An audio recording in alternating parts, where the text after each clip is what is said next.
So, rapid urbanization, climate change, and protected human pressures are reshaping cities across the Asia-Pacific region, particularly in context marked by informality, displacement, and institutional fragmentations.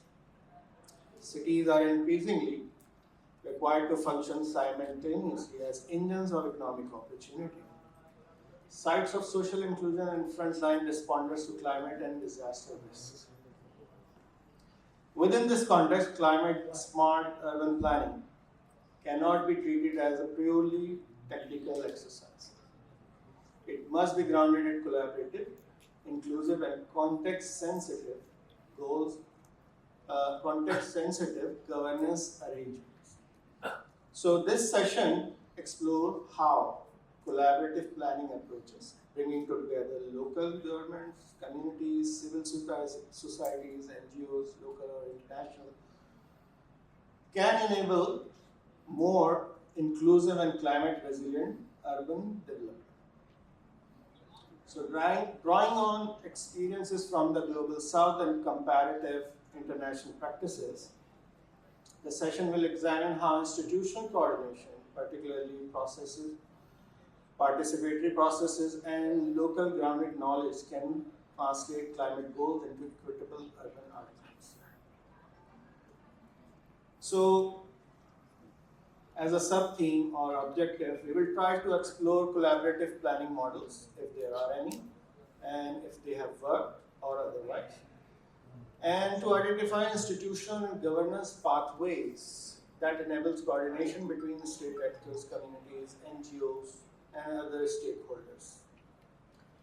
We will also try to reflect on practical challenges and trade-offs based on the case studies our learned speakers will let us know about it, that enables coordination between in implementing climate resilient urban strategies in the Asia Pacific and Global South regions.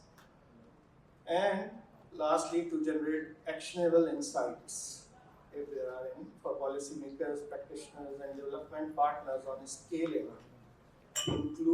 inclusive climate smart urban interventions. So with this background, I will try to, we'll start a discussion, and the organization of this session is that we will start with our learned speakers. We'll have presentation from Arif Sahab, Mikhail, Fadal Musa, and Hongsu Lee. And with that, after each presentation, we will have a reflection on what has been presented and try to connect it with the session objective. And after 40 minutes of this presentation and discussion, we will open the floor for question answer, and all the participants will be asked to have their comments and have questions if there are. So since we start a bit late, so I'm trying to compress the whole session within 1 hour. I'll try, and I will request, without taking much time, I will request Arif Hassan Sahab. But Arif Sahab is an architect and planner, activist, teacher. We are all as students here, mostly. Activist, teacher, researcher, and the author of a large number of books, research papers, and monographs on urban development issues. He has been the principal consultant to the Orangi Pilot Project, Research and Training Institution from 1981 to 2016, and he is the founder of the Technology and Extension Process of the Sanitation and Housing Program. He is also the founder and chairperson of the Urban Resource Center, Karachi, and a founding member of the Asian Coalition for the Housing Rights, Bangkok. These projects and their hundreds of spin-offs are being replicated in a number of cities worldwide. He is the recipient of a number of national and international awards for his work, including the Hilal-e-Pakistan and the UN Year for the Shelterless Memorial Award. So, Arif Sahab, I would like to request you, please share your thoughts. Thank you very much.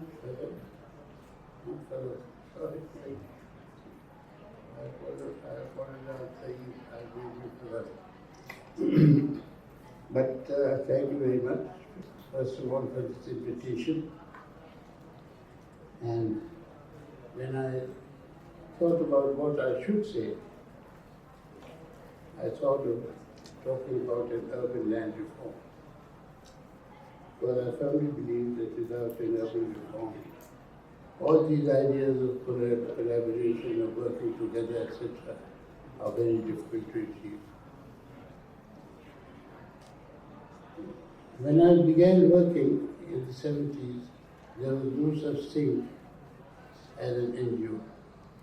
There was no such thing as civil society. They came much later.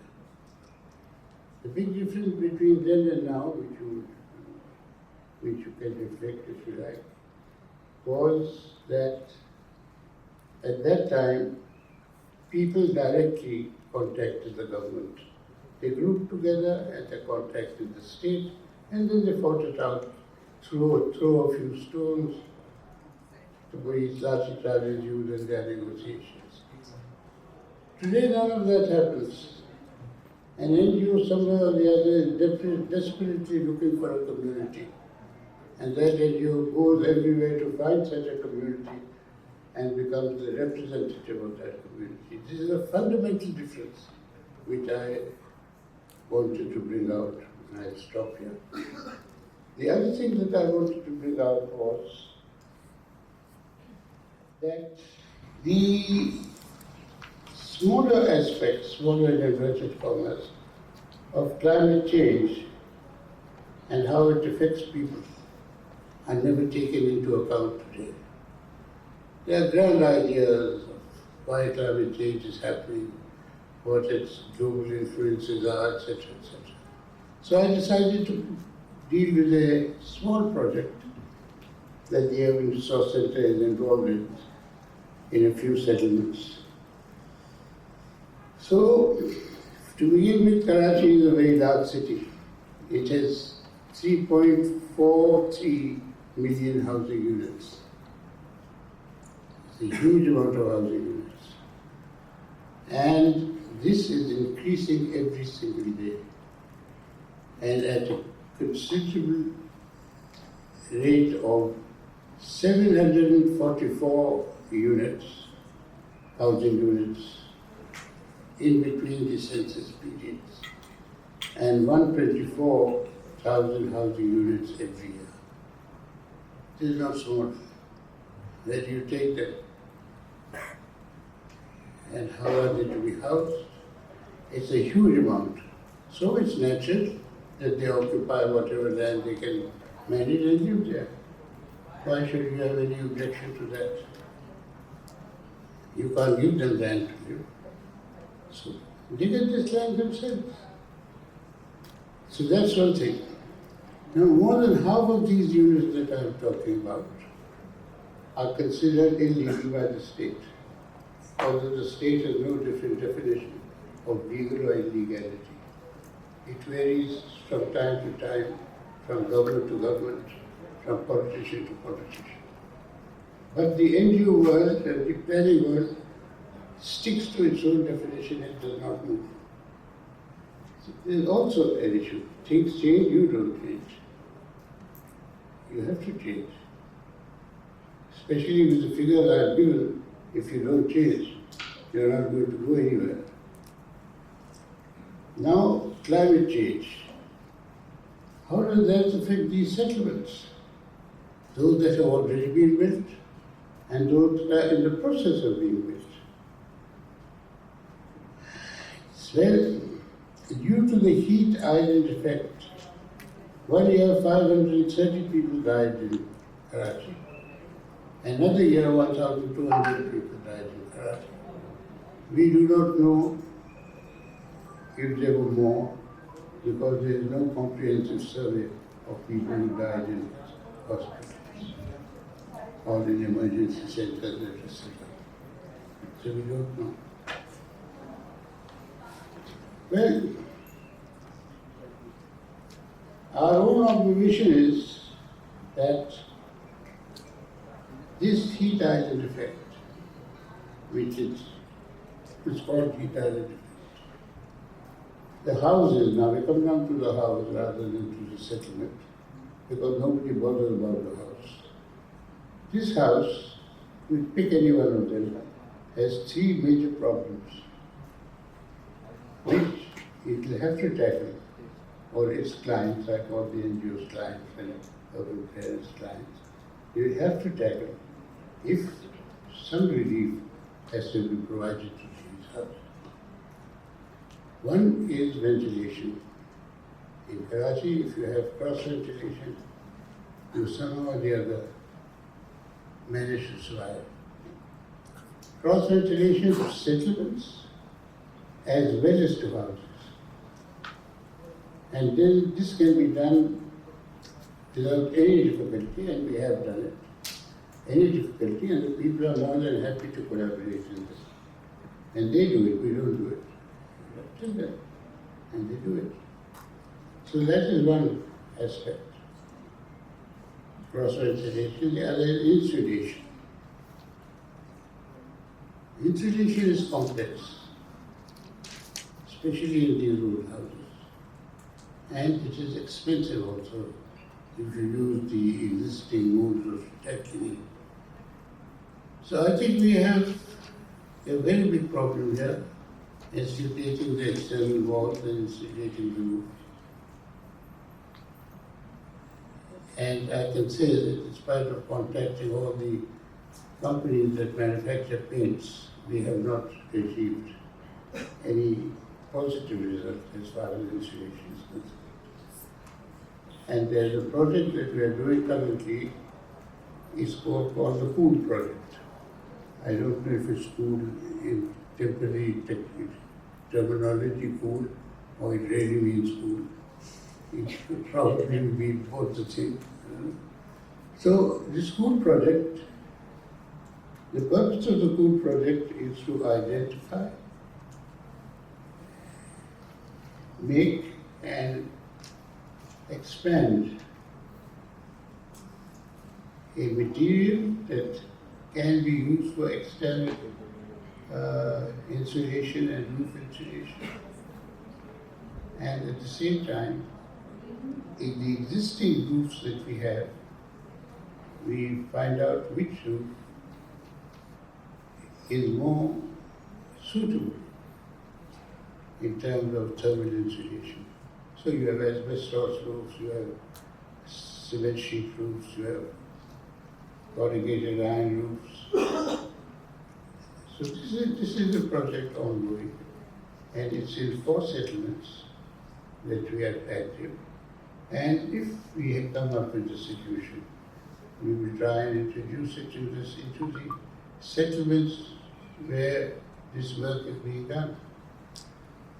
Now the difference of temperatures which we have noted between different materials is considerable.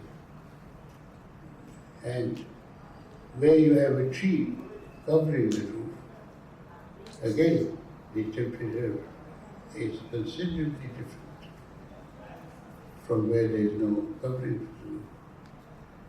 So now the aim is that we also identify plants and creepers that can cover the roof, and then we will see what difference in temperature there is. But a very important factor is external space, and which you don't have in the settlements. And can there be a possibility, I mean, this is something I'm looking at personally, manner in which you can actually create open space out of no space. That only Alauddin and his lamp could have done. But I think there is a need to look at this, and I am sure that we will get a solution, some of which we have suggested for the COVID period. If any of you are interested, the COVID studies are on my website. You can take a look at them. And there were small interventions, but they were important interventions. because you worked. Last of all, I would like to say something. You all talk to each other. You talk to academics, to theoreticians, and you talk with knowledge and understanding about poverty. But can you ask those whom we are supposed to represent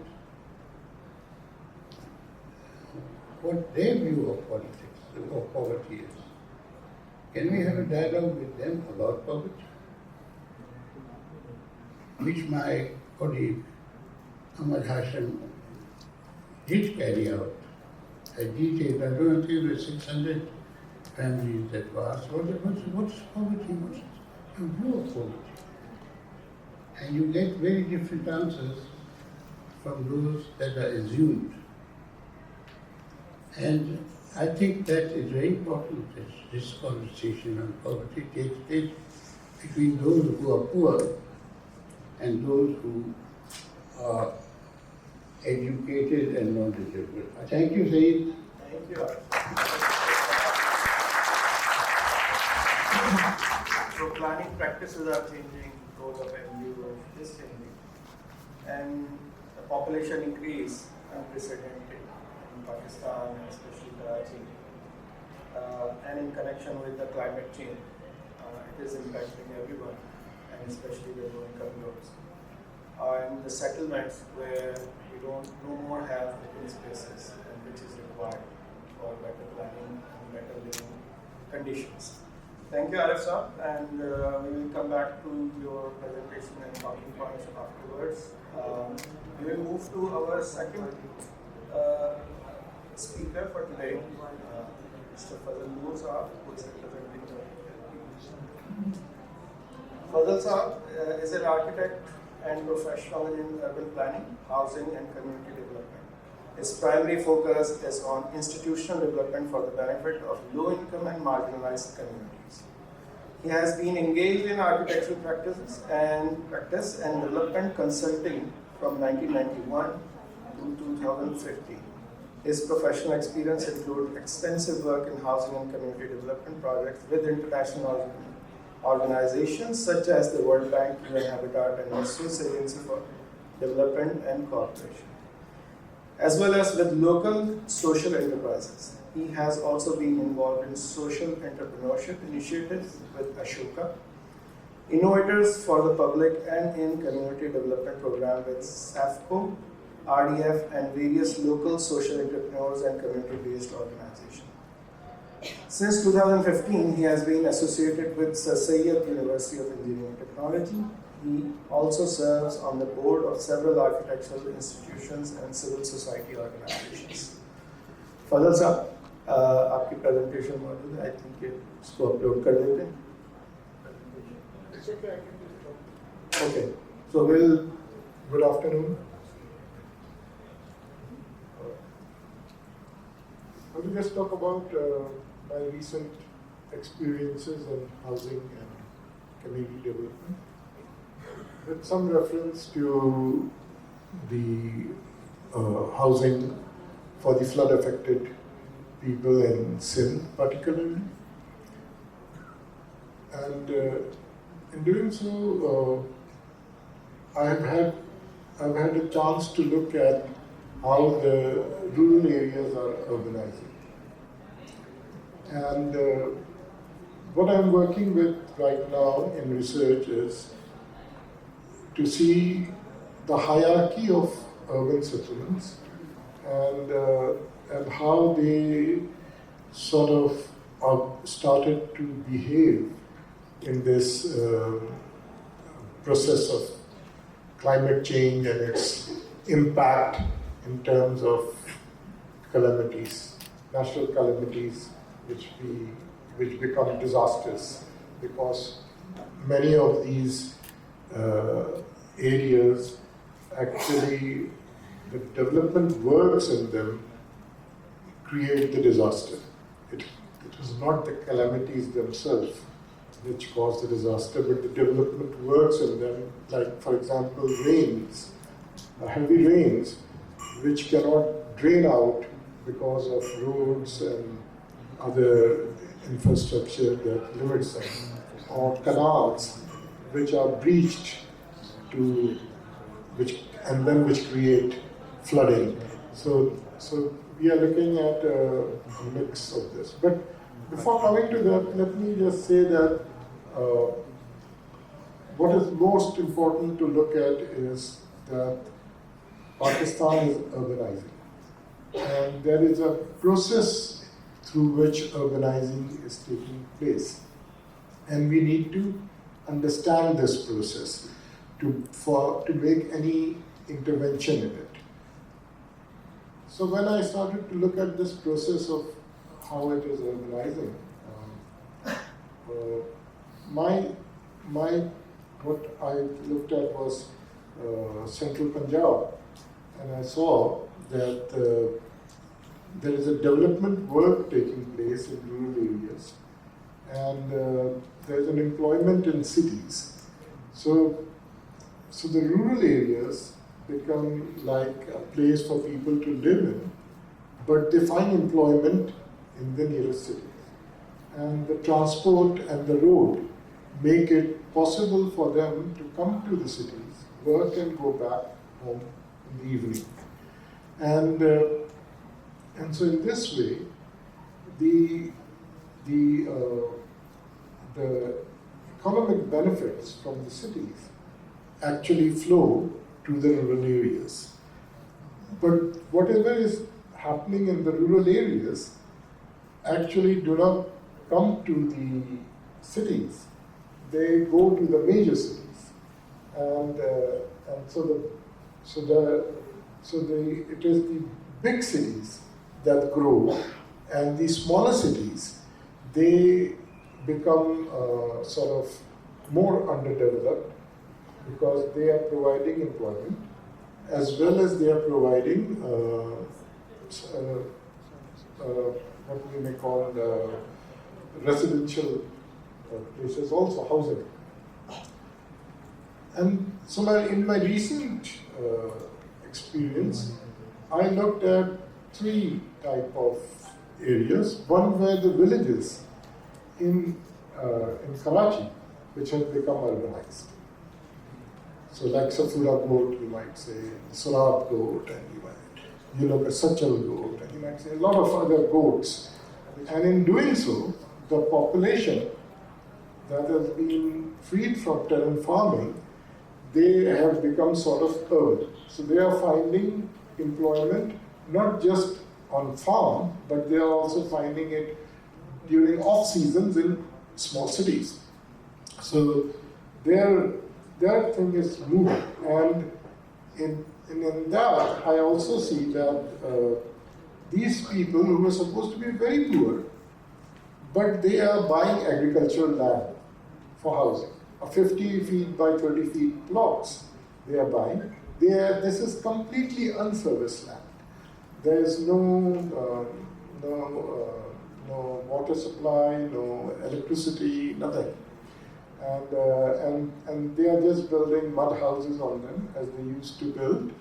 And some of them even don't use the toilet. And most of the sanitation is drained into the fields or into surfaces. And they use firewood for cooking. So this is a sort of what I feel is a slum in the making. So they are just growing like that.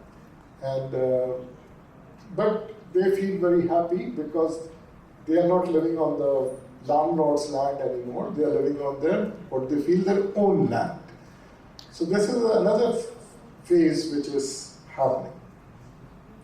And in this phase, and in both these phases, what I see is a growing urban and rural middle class. They are not anymore poor. They have purchasing power because they are not getting a share from the growth of farming or agricultural produce, but they are earning money, and so they have a choice of how to spend it. The third I see was in the remote region of Kipro and Sangar, which is part of the desert area. And here, the land is not limited. It is in vast area, and I find that here also many of those people are actually having employment in large cities like Karachi and Hyderabad and other places, because the land there is not so productive. So they don't find income from there, and also because they have gone into this commercialization of livestock, and their grazing and all that has created land erosion. There's been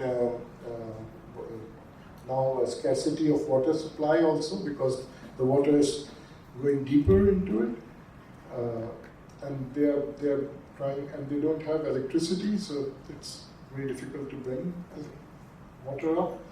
So they are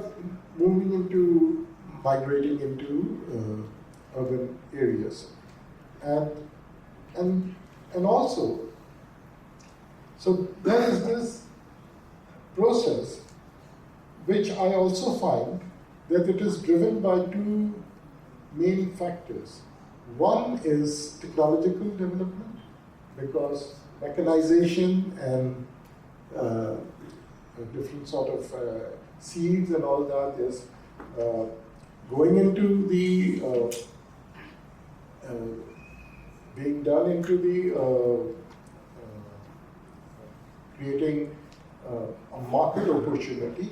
So market and agriculture and technology are creating main factors which is creating change. And this change is at a large scale. It is not at a small scale, it is at a large scale. And in this process, whereas in one part, a rural and urban middle class is coming up, on the second part, those who are poor are marginalized. They are becoming poorer. And in all this, there seems to be a global vested interest, which through a certain power structure is deriving benefit from it and controlling the whole process.